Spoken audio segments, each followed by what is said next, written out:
June 6, 1944, Allied troops in World War II invade Europe.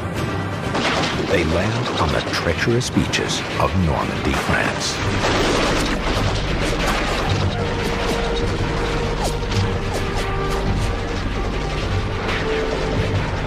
If you put troops on a beach from which there is no retreat, and there's almost no retreat from beaches, then they will fight because they have to fight to survive. And you can see this at Normandy.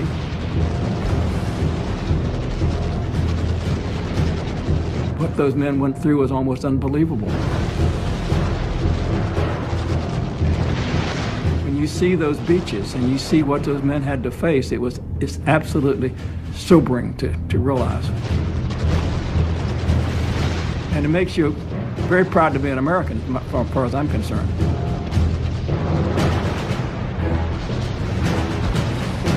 How they survive and ultimately defeat the Nazis is predicted in the pages of Sun Tzu's Art of War.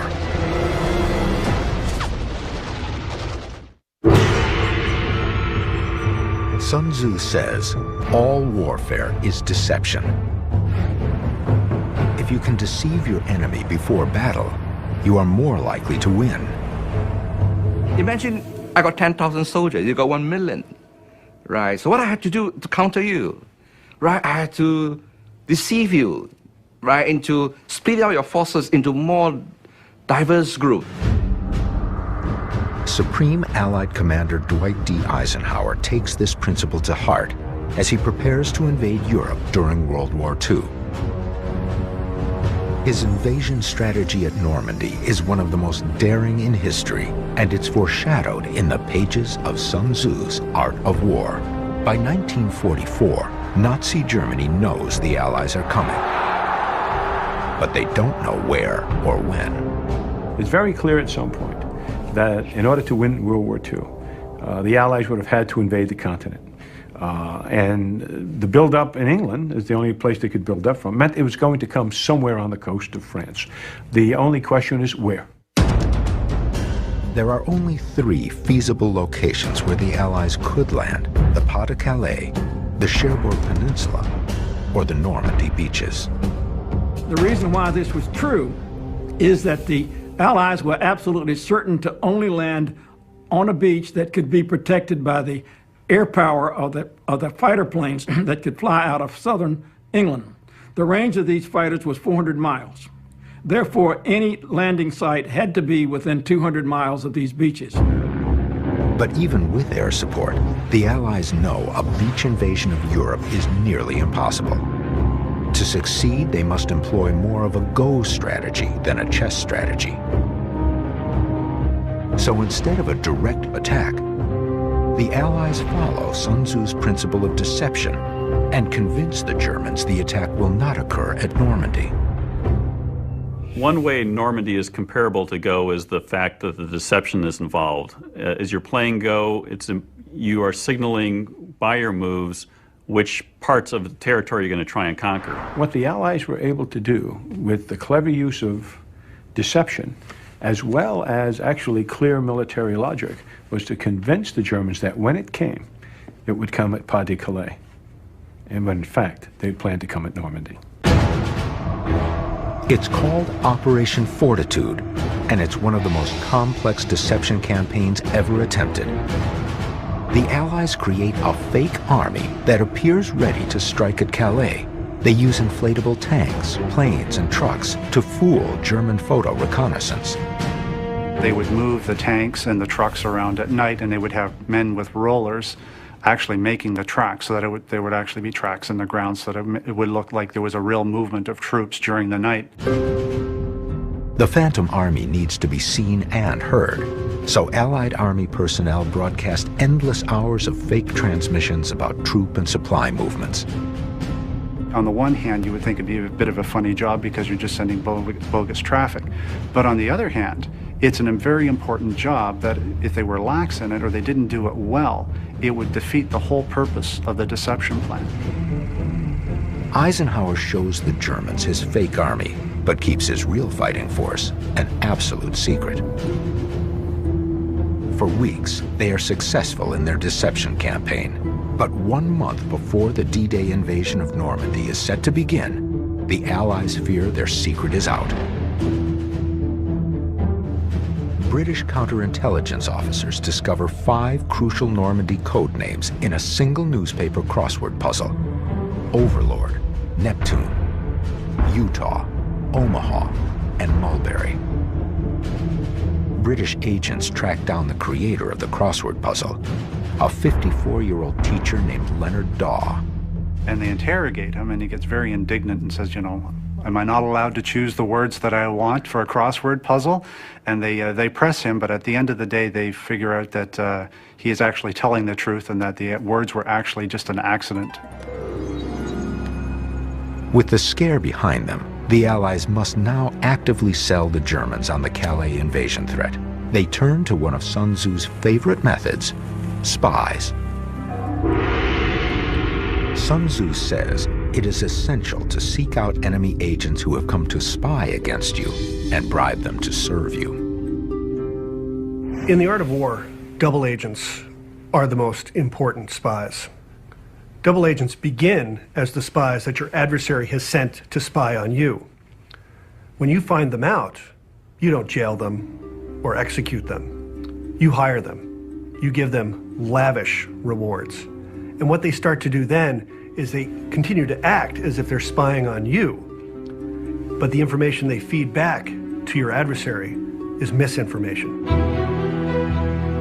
During World War II, nobody uses double agents better than the British. Their program is called Double Cross, and one of their key double agents is a Welsh naval contractor named Alfred Owen. When the war breaks out, he's picked up right away, and they offer him a deal. Either come over and become a double agent for us, or essentially you go to prison, and many of them were executed. And he gets the code word Snow. And so when the Germans try to infiltrate their first wave of spies in September of 1940, the Germans radio Snow and let him know that these 4 agents are coming in. And of course, they're met with a British reception committee right away.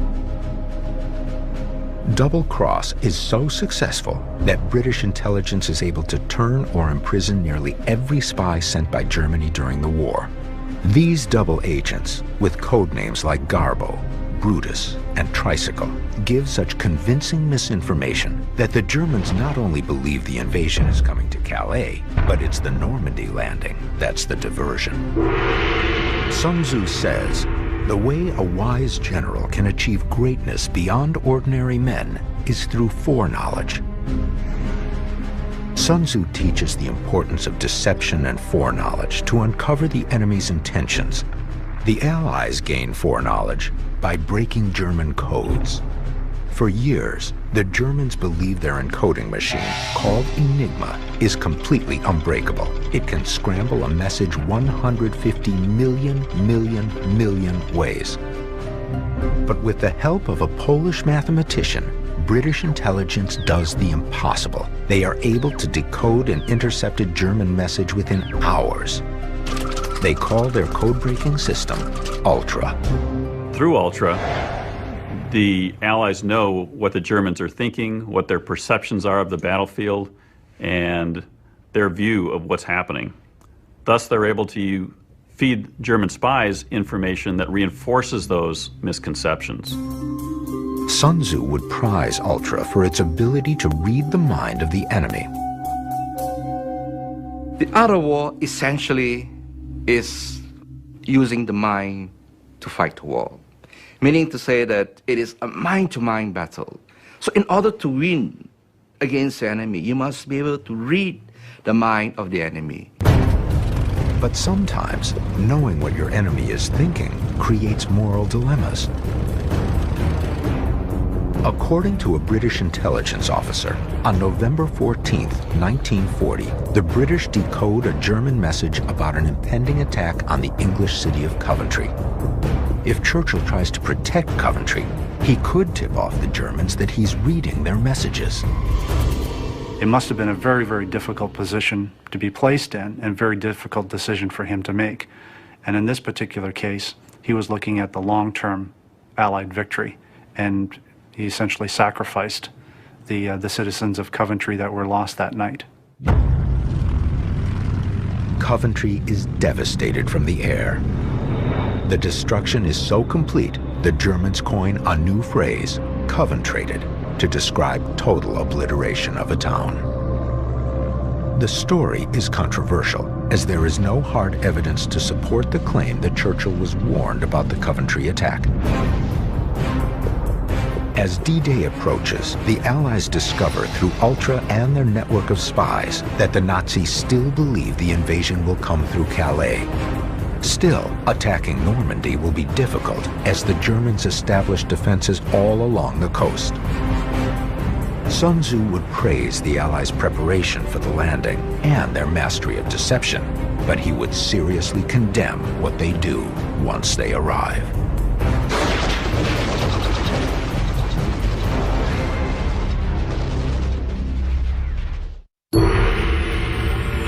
Sun Tzu says, when a falcon strike breaks the body of its prey, it is because of timing. When torrential water tosses boulders, it is because of momentum. Sun Tzu believes even the most well-executed attack can be ruined if momentum is lost. The Normandy invasion shows that Sun Tzu could have predicted its outcome some 2,000 years earlier. After months of preparation and deception, Eisenhower launches his attack against German-occupied France. 150,000 ground troops, jammed onto hundreds of small landing craft, leave England and cross the English Channel. They'll land at 5 different beaches in France, codenamed Juno, Sword, Gold, Utah, and Omaha. As the landing craft approach the beaches, 15,000 aircraft and 7,000 ships provide a coordinated aerial assault on the beaches.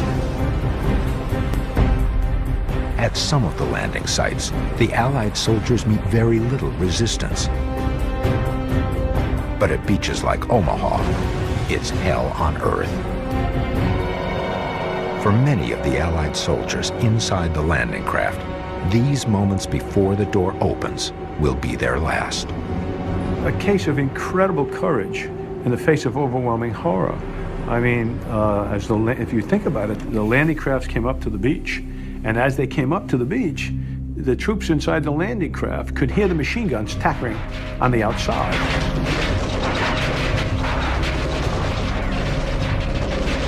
The enemy machine gun is switched to what they call FCL, Final Coordination Line. They're going to put as much machine gun fire on the front of that boat, so when it drops, bullets go right through it, kill 2 or 3 guys at a time.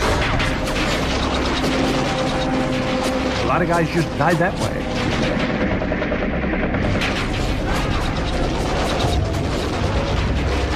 Many don't make it off the boats.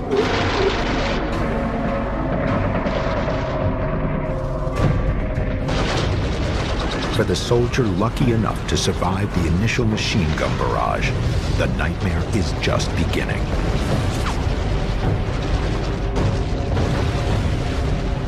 He then has to cross 200 yards of mined tidal flats, weighed down with wet, heavy gear. Then get through another 100 yards of barbed-wired beaches. It's 3 football fields of death and destruction as German machine guns shred fellow soldiers and friends. If you ever get a chance to visit Omaha, it will change your whole view about the world. It will change your whole view about America. It will make you realize what incredible heroism was displayed by those guys there. The Allies survive on death ground exactly the way Sun Tzu predicts, by fighting together and never giving up. There was unmitigated horror, and still they kept coming. And you wonder, you know, why, how do you make people do that? And perhaps Sun Tzu is in fact instructive here. You make them do that because there's no other alternative except death. What are you going to do, turn around with equipment and swim back to England? There's no plan for evacuation unless you're wounded. There's no way you could refuse to get off the boat. So in a sense, once you put that number of guys on the beach, you're following Sun Tzu in that you're putting an army in a situation where it must fight or die. And they fought. and they fought well, and they survived. The Allies also benefit from another Sun Tzu principle, the poor judgment of their enemy's leader. Sun Tzu says it is essential for victory that generals are unconstrained by their leaders. The Allied command structure gives total authority to General Eisenhower as supreme commander of all forces on the Western Front. Beneath him are 4 commanders, one for the Navy, Air Force, the U.S. Army Group, and the British Army Group. In the business world, this would be a very clean org chart with well-defined responsibilities. The great advantage that Eisenhower had that he could work with all sorts of people, and there were a huge number of prima donnas, and on both sides, he was able to work with these people and get them to work for the common good. One would expect a dictator like Hitler to have an even more efficient chain of command than the Allies, but it's just the opposite. Hitler sets up a confusing system of overlapping authority. He wanted to make sure that no one person beneath him had all of the information and/or all of the control over forces at their disposal. And so by divvying it up, it always ensured that Hitler was the one that actually made the final decision on the disposition and the allocation of troops. General von Rundstedt holds the title of Commander-in-Chief for forces in the West. But the Navy and Air Fleet each had separate command chains that aren't under his control and often don't cooperate with each other. The Waffen-SS, a separate military arm that fights alongside the German army, answers to Himmler, and Rundstedt has only indirect control of the mechanized divisions. 4 tank units are under his command, but the remaining 6 are split between Army Groups B and G. It's a complete mess. Hitler's leadership style and the chaotic command structure in the German army render Hitler a very cooperative adversary for a Sun Tzu-type campaign. He is constantly interfering in the decisions of his subordinates, the generals who should be acting objectively and professionally in trying to defend France against the Allied invasion. One of Hitler's greatest blunders is how he deployed his prized Panzer tank divisions. Some generals believe the Panzers must be close to the beaches to knock the invading troops back into the sea. Others think the tanks should be held in reserve so they can be deployed in force wherever the Allies choose to land. Since none of the generals have the authority to make the call, the decision falls to Hitler. And being Hitler, he made all the wrong decisions. He put one Panzer division in Holland and another Panzer division at the Bay of Biscay, both of which were entirely out of any range of a possible landing. And he put the rest of his Panzer divisions back some distance from the beaches. Hitler's failure is a perfect example of why Sun Tzu says the enlightened general must be free to conduct war without interference from the leader. When you look at the strategy for the German defense in France or in Normandy, it's very divided over how the defense should be arranged, what forces are actually available to defend the beaches, and what forces are actually available to reinforce the beaches or reinforce the German forces at the invasion point, because no one person has control of all of the forces as Eisenhower did on the Allied side. The Allies achieve the impossible. Through bravery and determination, the troops are able to take all 5 landing sites at Normandy. Despite all of the complex planning that went into the invasion of Normandy, it was the small unit tactics and the buddies fighting side by side that wins the Battle of the Beaches, and that's consistent throughout history. Sun Tzu would have marveled at the timing and execution of the invasion. But soon, the Allies encounter a new and completely unexpected enemy. A labyrinth of giant, impenetrable hedgerows in what is known as the Bocage country of France. It looks like the Allies have pulled off this amazing, miraculous feat, and they have. They've landed an army on the beaches of Normandy. But then they get bogged down in the hedgerow country. They had not anticipated that, despite the fact that the reconnaissance aircraft had photographed these hedgerows. The Allied planners simply assumed that these were like the hedges in a suburban backyard, 4 or 5 feet tall maybe. But these ancient hedges dating back nearly 2,000 years, are 20 to 30 feet tall and extremely thick. They can't be climbed, tanks can't maneuver through them safely, and explosives would give away a unit's position.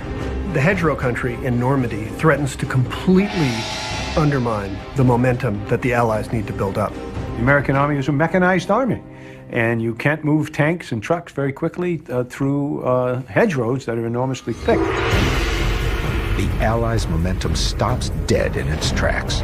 40 days pass, and they have only reached their Day 5 objectives. Casualties mount to more than 78,000, and the entire invasion is in jeopardy. But the solution on how to escape this enormous maze lies in the pages of Sun Tzu's Art of War. Sun Tzu says, "Make your enemy prepare on his left, and he will be weak on his right." In Normandy, France, the Allies are getting pummeled in the hedgerows of the Bocage country. Terrain perfectly suited for German ambushes and snipers. The Germans have a word for close order combat in terrain that's very complex and closed. It's called Rattenkrieg. It means literally the war of the rats.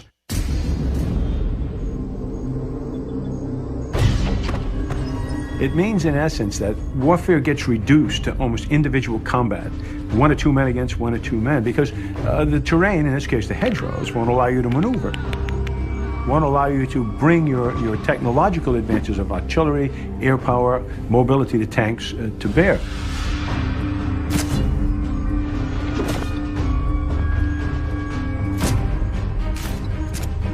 So the war in the hedgerows was a terrible war. It was up close and personal.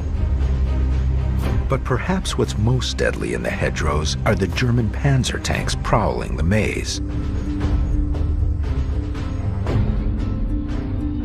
The British actually had a pamphlet on how to hunt tanks. They would send out specialized teams of individuals with bazookas or Piats, as the British and the Canadian armies called them, in order to actually hunt down tanks and take them out. And the manual actually likens it to big game hunting, where you're out stalking a tiger or an elephant and trying to take it down. Eventually, the Allies devise a Sun Tzu-inspired strategy to help free themselves from the carnage of the Bocage country. The plan is to lure most of the German forces fighting at the Bocage to the city of Caen, so a weakened force is left behind. Primarily because Caen had airfields and it was closest to Paris, and so the Germans were fairly sure that we would attack through Caen. The Allied plan begins with Operation Goodwood, a blistering barrage of air power against the city of Caen. The Germans take the bait and move many of their panzer tank divisions away from the Bocage, leaving only 1.5 divisions behind to hold back the U.S. forces in the hedgerows. The U.S. immediately takes advantage of the shift and strikes with a withering air attack on the remaining German panzer tank divisions. It's called Operation Cobra. Sun Tzu says is, you must behave like the snake. Why? So that when you attack on the front, the back will reinforce the front.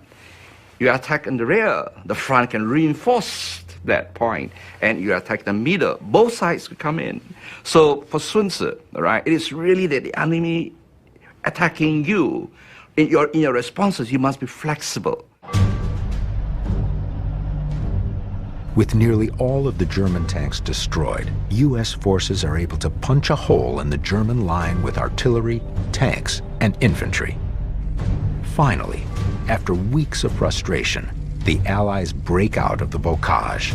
The diversion of Goodwood at Caen and the success of Cobra in the Bocage country changes the strategic equation. The stalled Allied momentum returns with a vengeance.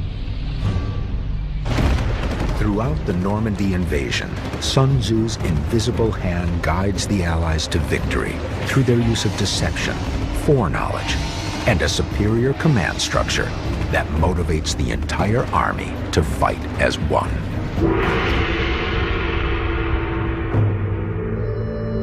Sun Tzu says, the winning army realizes the conditions for victory first, then fights. The losing army fights first, then seeks victory.